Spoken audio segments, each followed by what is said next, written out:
Hi guys, welcome to another episode, and I hope everyone's doing well out there. Um, Afghanistan war. This is coming from the BBC News.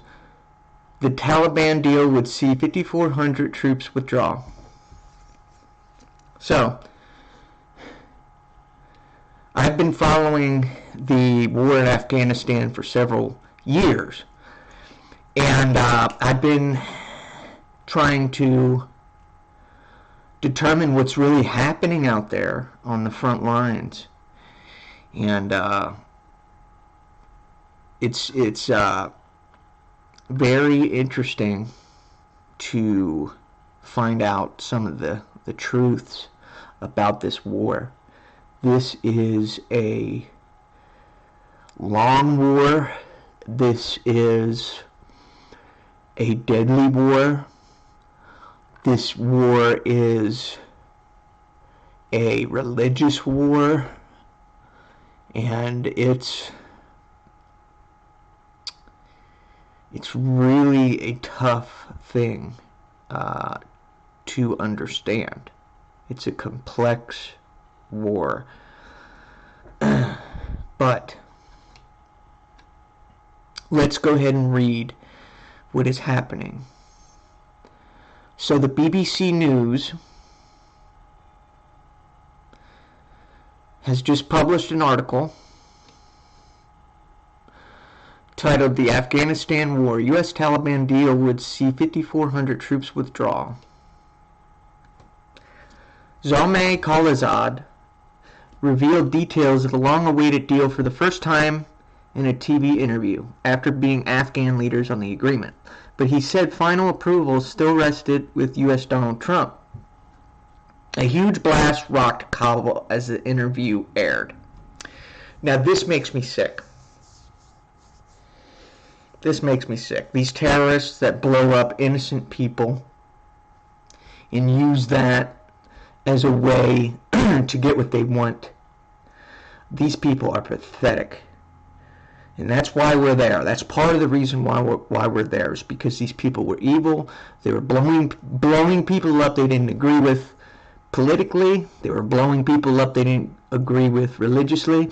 And those people are the most dangerous type of people, in my opinion. Extreme religious wackos are the most dangerous type of people, in my opinion.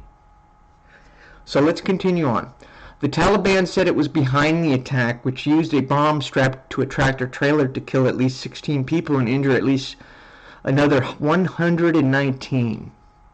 The target was a residential compound housing foreigners just outside the city's heavily fortified green zone.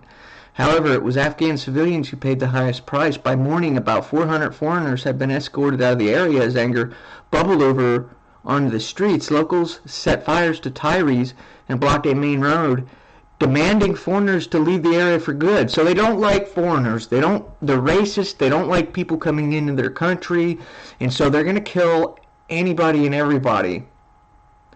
They're not going to kill the people that they got beef with, which would be those in power, those in government. No, they're not going to kill them. They're going to kill innocent people. Women, children, regular people. They're going to kill their own people because they don't agree with what somebody in power has done. That is cowardly. That is sick and pathetic. You don't kill people you have no problem with. I mean, who does that? I'll tell you who does that. Sick, demented, evil people do that. These aren't people who have morality. These aren't people who are fighting for what they believe in. These aren't honorable people. Okay? They don't believe and have a set of beliefs and rules in their lives and are fighting to abide by them. That's not who these people are. The terrorists are religious wackos, religious nuts, and they're just murderers. That's all they are. They're not anyone to be honed in and praised. Okay? These people, that's who they are. Now let's read on. This is not the first time we suffer because of them. Resident Abdul Jamil told news agency AFP. We don't want them here anymore. The attack, the third in as many days, highlights fears that U.S. negotiations with the Taliban won't end the daily violence in Afghanistan and is a terrible toll on civilians. The militants now control more territory than at any time since the 2001 U.S. invasion and have so far refused to talk to Afghan government, whom they deride as American puppets. Ajas Malikzada, a researcher at the Afghan Institute for Strategic Studies in Kabul, told the BBC he had little hope of change. As far as the Taliban are concerned, we can hear them in Doha, we can hear them in Facebook, we can hear them in media. They have not changed. They will keep bombing, Mr. Malikzada said. They say we'll fight even if we sign an agreement with the Americans. We'll keep fighting and we'll keep killing no matter what. So the Taliban have not changed. The only change that I can see is their bombs have gotten even bigger. Now listen, why are we over there? Okay, we're over there because September 11th happened and we had to show up. We had no choice. They attacked us. 9/11 was bigger than Pearl Harbor. And so we had no choice. That's why we went over to Afghanistan. And also, a major reason why we're over there, a lot of people don't understand this, and the reason why we have been over there so long is because they have a large supply of opium. Some of the strongest and most potent opium comes from Afghanistan region, and this is what funds the Taliban. The Taliban makes most of their money through opium, and so we're over there overseeing the war. We're overseeing the opium, and there's a few people over there who are trying to do what's right, but at some point you have to ask yourself, is it worth it? No, it's not worth it. Let these people kill each other. It's who they are. Okay, they are not smart. They don't have any morality. They don't have any honor. They don't believe in anything, and if they do believe in something, it's completely wacko. It's completely religious wacko ideology. They are extremists. They are far-right fascists. They are insane to the core.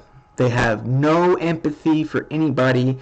They don't like anything that has to do with Western values or Western culture. So why are we over there? If they hate us that much, we should not be there. We should just stay out of their homeland, okay? This war has not worked, and it's not going to work, okay? The definition of insanity is doing the same thing over and over and expecting different results. Let's continue.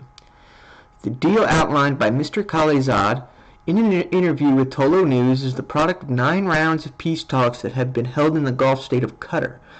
In exchange for the U.S. troop withdrawal, the Taliban would ensure that Afghanistan would never again be used as a base for militant groups seeking to attack the U.S. and its allies. We have agreed that if the conditions proceed according to the agreement, we will leave within 135 days 5 bases in which are present now. The U.S. currently has about 14,000 troops in the country. A Taliban spokesman confirmed in a text message to the BBC that the details of the troop withdrawal, as outlined by Mr. Khalilzad, were correct. A pullout of the remaining forces would depend on conditions, including the start of peace talks between the Afghan government and the Taliban, as well as a ceasefire. Reports the BBC's Lys Doucet from Kabul. Afghan President Ashraf Ghani will study the deal before giving any opinion, his spokesman Siddiqui said earlier on Monday.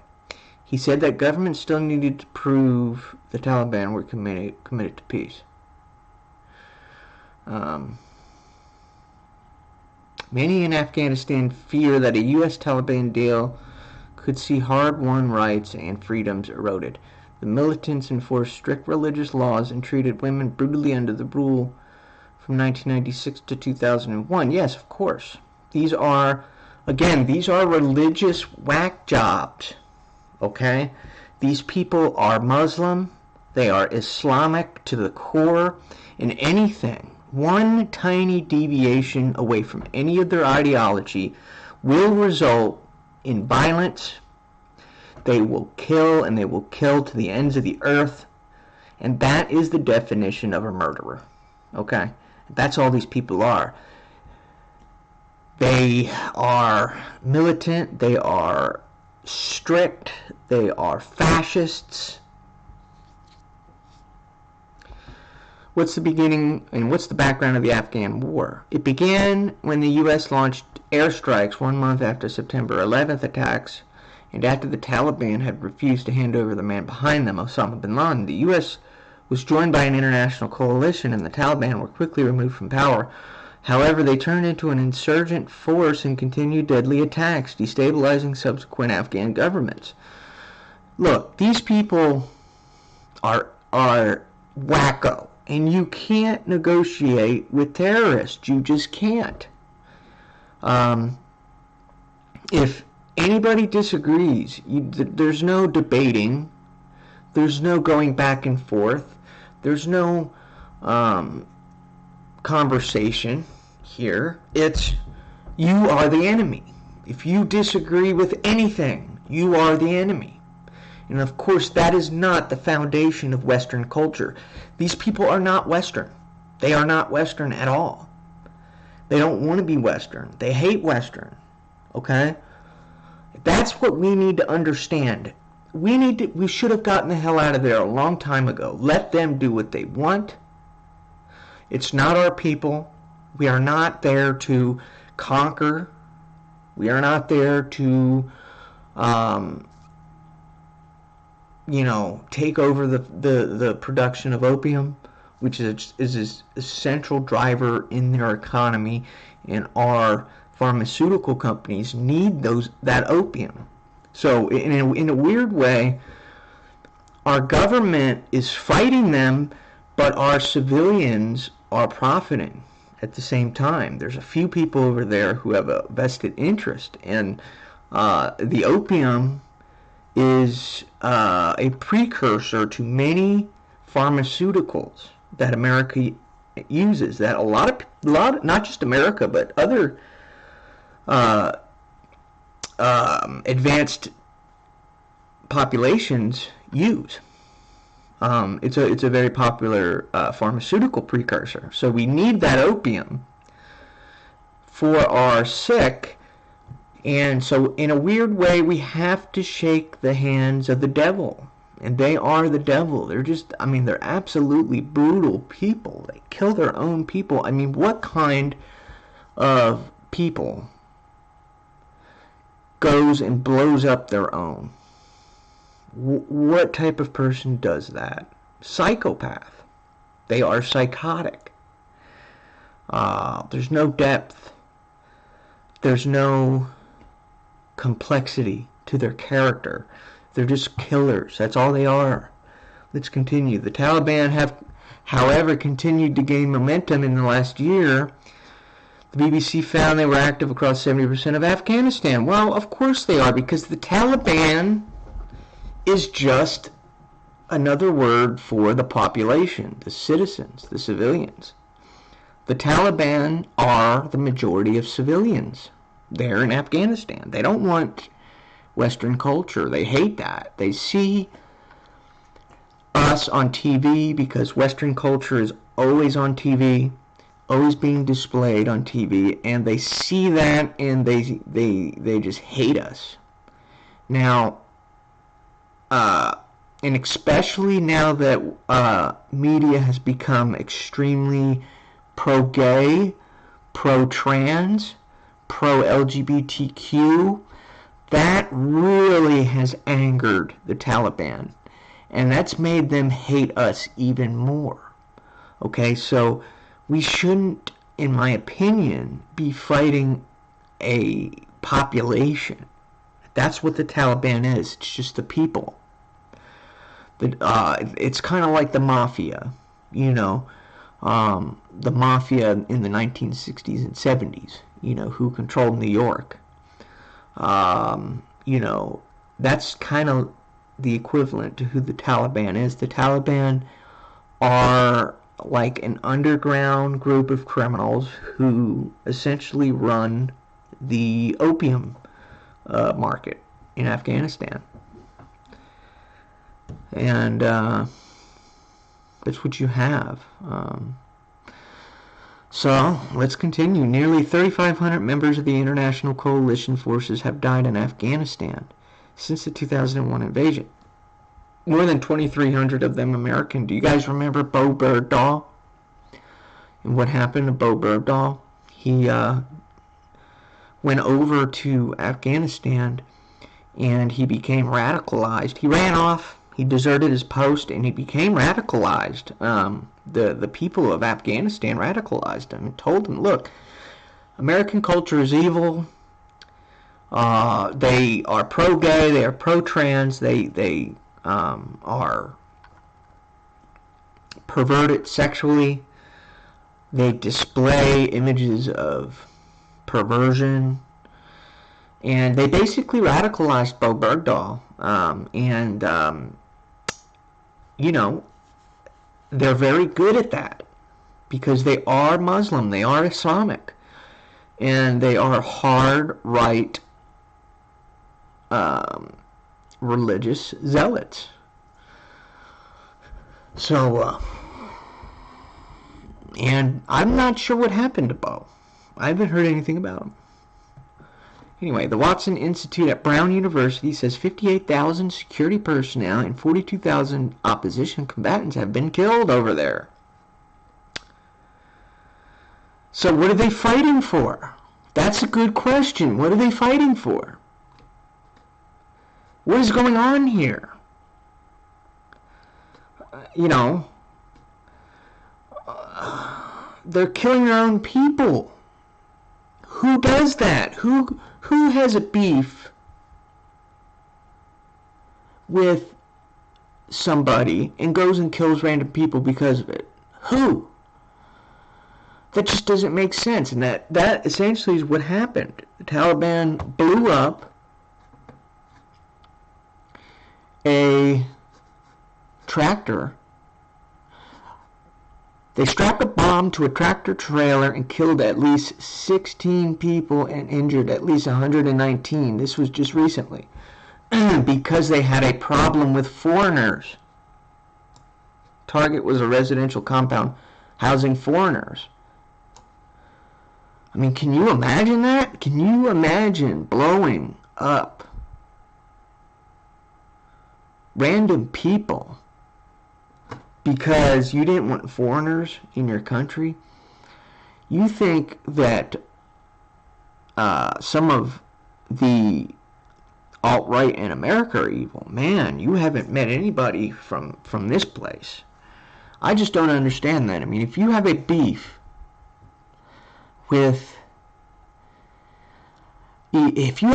within your country politically, you don't want foreigners coming into your country. One way to solve that is to run for office, is to petition the court, if they have a court system. You don't do something like this. You don't strap a bomb near your chest and kill 16 people for no reason. 16 random people who are your people. Most likely these people were from the same region that these bombers were from. They probably grew up in the same neighborhood. It just doesn't make any sense. I mean, if you have a beef with somebody else, you know, that's like going and killing random people because you have a problem with somebody that you can't get to. It's just an evil way to do business. Anyway, if you guys are interested, you guys can check out my website, jbales.com. It's down right now, but I am getting it back up and running. I'm going to be writing some more articles. They have flagged my website, and so I have to pay an enormous fee to get it back up and running. I think it's like $350, and that's why it's down right now. But I'll have it up and running in a few days. If you guys would like to donate, send me a message. If you guys want me to talk about a certain issue, shine light on something, send me a message, shoot me an email. I'll leave my email down below. I'll leave my PayPal link down below, my Patreon link down below. You guys can check it out.